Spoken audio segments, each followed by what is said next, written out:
नमस्कार, capital TV देख रहे हैं आप। मैं हूं आपके साथ पूजा।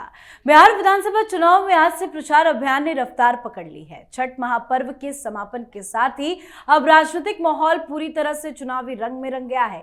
30 अक्टूबर को गृह मंत्री अमित शाह बीजेपी का घोषणा पत्र यानी कि संकल्प पत्र जारी करेंगे, तो वहीं आज पटना में महागठबंधन की तरफ से साझा चुनावी घोषणा पत्र जारी किया गया। घोषणा पत्र का नाम बिहार का तेजस्वी प्रण दिया गया, पर असल में ये कोई प्रण नहीं बल्कि भ्रम का पुलिंदा है। घोषणा पत्र में 20 महीने के अंदर परिवार के हर सदस्य को नौकरी, 200 यूनिट फ्री बिजली, जीविका सीएम दीदियों को नियमित करने और ओल्ड पेंशन स्कीम लागू करने सहित कई बड़े बड़े वादे किए गए हैं। कह सकते हैं ढेर सारे वादों की झड़ी लगा दी गई है। तेजस्वी यादव ने जिस तरह से अपने घोषणा पत्र को तेजस्वी प्रण नाम दिया, वो नाम ही सब कुछ कह देता है। वादा बिहार का नहीं, तेजस्वी का प्रचार अभियान है। हर पेज पर तेजस्वी की तस्वीर, हर लाइन में तेजस्वी का नाम, मानो ये चुनाव बिहार के विकास का नहीं बल्कि तेजस्वी के आत्म प्रचार का उत्सव हो। तो चुनावी मैनिफेस्टो से कैसे खुली महागठबंधन की पोल, आज इसी को समझेंगे। मेरे साथ स्टूडियो में मौजूद है कैपिटल टीवी के editor in chief doctor Manish Kumar. Doctor साहब, बहुत बहुत स्वागत है आपका। धन्यवाद। हालांकि अभी तो एनडीए का मैनिफेस्टो सामने आना बाकी है, लेकिन महागठबंधन की तरफ से आज जो घोषणा पत्र जारी किया गया उसको लेकर आप क्या कहेंगे? देखिए, ये महागठबंधन का घोषणा पत्र नहीं है, ये तेजस्वी का प्रण है। ये किसी पार्टी का मैनिफेस्टो नहीं बल्कि एक मार्केटिंग स्ट्रेटजी के तहत तेजस्वी यादव को एक बड़े, उसको सकते हैं कि एक बड़ा पिक्चर उसका ड्रॉ किया गया है कि ही इज द मैन। तेजस्वी का प्रण जैसे ना मोदी की गारंटी है। देखिए है क्या, ये मार्केटिंग वाले, ये जो बीमारी है हिंदुस्तान की पॉलिटिकल पार्टीज को, पैसा आता है नेता से, उसकी चमचागिरी करनी है तो उसमें कुछ भी करवा दो। 2 दिन से चला रहे हैं नायक, जन नायक। अरे जन नायक बिहार में कर्पूरी ठाकुर है, पैर की धूली के बराबर नहीं हो उसके। लोक नायक वहां पे जयप्रकाश नारायण है, आप उसके पैर की धूली के बराबर नहीं। लेकिन मार्केटिंग वाले ना, जन नायक, तो पहले आपस में ही तय कर लो। राहुल गांधी जन नायक है कि तेजस्वी यादव जन नायक है। कल अखिलेश यादव भी कहेंगे हम भी जन नायक, फिर केजरीवाल भी कहेगा हम भी जन नायक, केजरीवाल कहेगा तो संजय सिंह भी कहेगा क्या हम भी जन नायक, हम क्यों नहीं जन नायक रहेंगे, है ना। सारे लोग जो है वो, अरे भाई ये सारी चीजें अर्न की जाती है। ये तनखैया राजनीतिक सलाहकार, ये तनख्वाह पे काम करने वाले, ये इलेक्शन मैनेजमेंट कमेटी जो आपने बनाया है, उससे ये तय नहीं होता। तो एक चीज ये है कि ये किसी इंडी गठबंधन या महागठबंधन का ये कोई घोषणा पत्र नहीं है, मैनिफेस्टो नहीं है, ये तेजस्वी का प्रण है। तो तेजस्वी क्यों? वो इसलिए क्योंकि महागठबंधन में चल रहा है मार। आप देखिए, डिप्टी सीएम आपने किसी को घोषणा कर दिया, उसका भाई लटका हुआ है। आरजेडी का एक बहुत मजबूत उम्मीदवार वहां खड़ा है उस डिप्टी सीएम के भाई को हराने के लिए। वो इसलिए वहां से भाग गया, लड़ना था मुकेश सहनी को, भाग इसलिए गया कि वहां वो हार जाता तो सारा डिप्टी सीएम जो है वो धरा का धरा। वहां पे बहुत सारे नेताओं को पार्टी से निकाला गया, 27 की लिस्ट आई आरजेडी, लेकिन वो मुकेश सहनी के भाई के खिलाफ जो खड़ा है उसको निकाला नहीं गया। तो इस तरीके से भाई राहुल गांधी क्यों नहीं आए? राहुल गांधी इसलिए नहीं कह रही जननायक तो हम, वो तेजस्वी यादव के सोशल मीडिया वाले ने जननायक तेजस्वी यादव लिखा, तो उधर से राहुल गांधी के ट्विटर हैंडल से भी कांग्रेस के जननायक राहुल गांधी। अरे आपस में लड़ लो, जननायक की लड़ाई हो गई, जननायक की लड़ाई लड़ लो। तो स्ट्रेटजी क्या है? स्ट्रेटजी बहुत ही सिंपल है कि बिहार में सिर्फ और सिर्फ तेजस्वी यादव है, और ये लड़ाई पिछले 1-1.5 सप्ताह से चल रही होगी। मैनिफेस्टो का नाम क्या होगा, मैनिफेस्टो क्या होगा, किसका फोटो होगा, क्योंकि छपा होगा ना।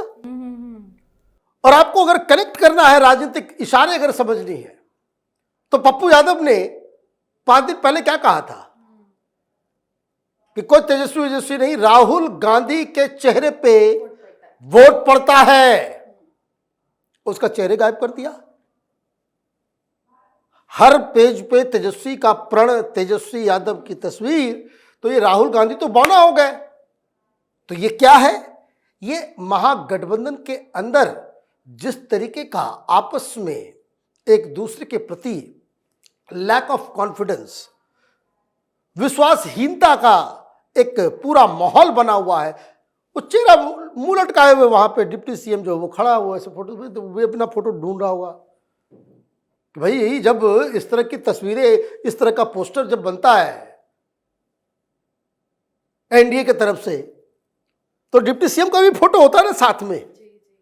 मोदी की तस्वीर होती है तो नीतीश कुमार की भी तस्वीर होती है।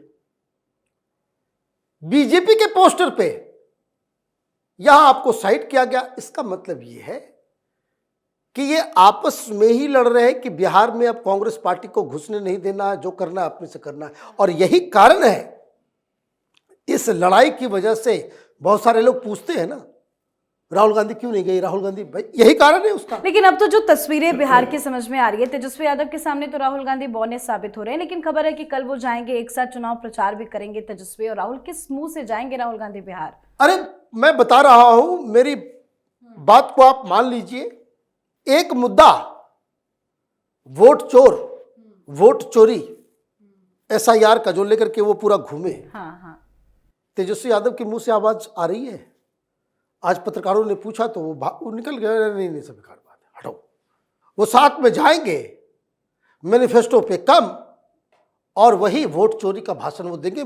आप अपना एजेंडा अपना, हर कोई अपना एजेंडा चला रहा है, हर कोई अपना एजेंडा चला रहा है महागठबंधन में। इसलिए कॉमन मिनिमम प्रोग्राम नहीं है।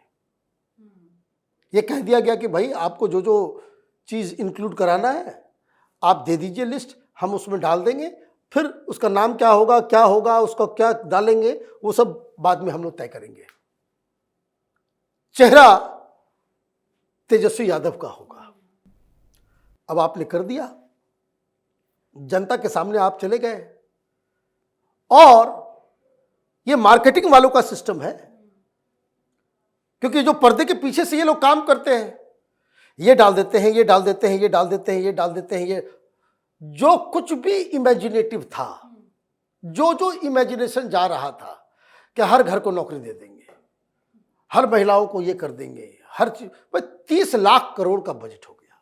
ये हिंदुस्तान में सुप्रीम कोर्ट, इलेक्शन कमीशन, पता नहीं क्यों ये लोग सो रहे हैं। कोई भी पार्टी करे, चाहे वो बीजेपी हो, चाहे कांग्रेस हो, चाहे वो आरजेडी हो, कोई भी पॉलिटिकल पार्टी, इस तरीके से लोगों को ब्लफ करे, उसको रोकने का कोई प्रावधान होना अत्यंत आवश्यक है।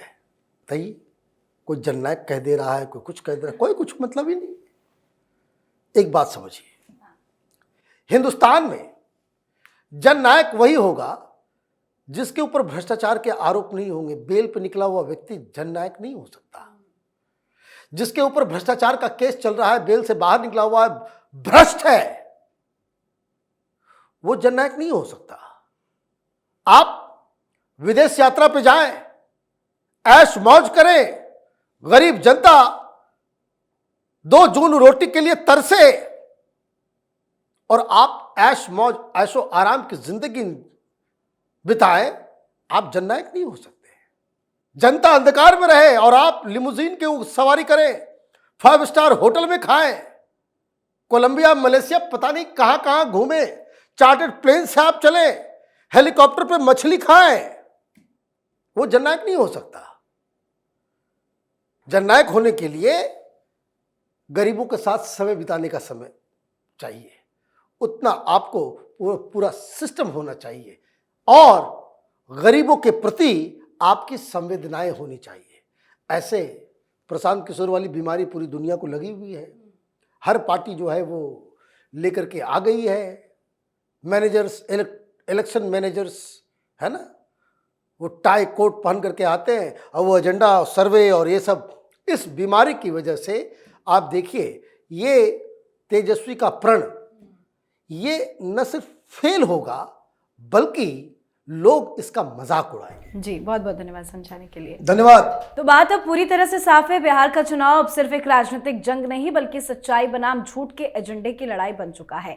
छठ महापर्व के समापन के साथ ही जैसे ही राजनीति ने नई रफ्तार पकड़ी, महागठबंधन ने अपने चुनावी वादों की झोली खोल दी है। पर तेजस्वी की सच्चाई अब जनता समझ गई है। घोषणा पत्र पर कई सारे सवाल भी खड़े हो रहे हैं और सभी को अब इंतजार एनडीए के घोषणा पत्र का है। तो आप भी अपनी राय कमेंट करके लिखिएगा। देखते रहिए कैपिटल टीवी। नमस्कार।